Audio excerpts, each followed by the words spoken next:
Ang Mindanao ang pangalawang pinakamalaking pulo sa Pilipinas. Maganda at hitik sa tanawin at kultura.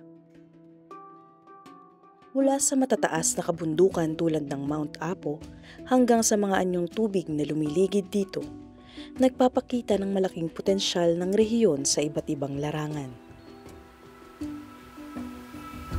Ngunit sa kabila ng kagandahan, hindi mawawalay ang nababadyang mga unos na hindi inaasahan. Ayon pa sa datos mula sa World Risk Report 2024, ang Pilipinas pa rin ang may pinakamataas na World Risk Index o WRI sa 173 bansa sa loob ng 3 magkakasunod na taon. Hindi maikakailang ang Mindanao ay kabahagi rin sa mga nararanasang natural hazards na ito.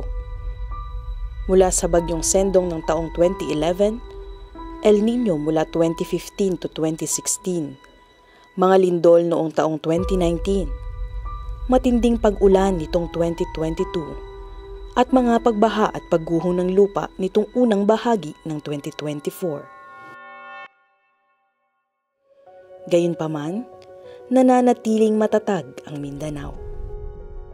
Sa pamamagitan ng agham, teknolohiya, inobasyon at pakikiisa, sama-sama ang bawat mamamayan sa pagtataguyod ng mas ligtas na kinabukasan. Innovate, empower, and collaborate. Building disaster-resilient Mindanao. Handa Mindanao?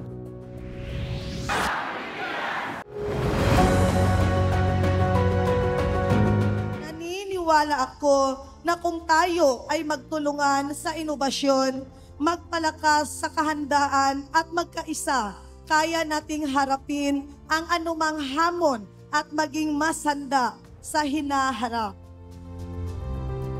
Handa is a call to action, but a joint call to action.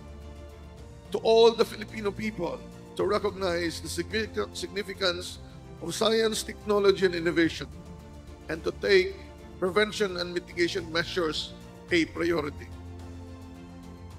Inulunsad din sa huling yugto ng Handa Pilipinas dito sa Mindanao ang DOST Red Book, Reference for Emergency and Disaster Book. Ito ay para sa layuning mapanatiling ligtas at matatag ang ating mga komunidad sa anumang banta ng kalamidad o sakuna.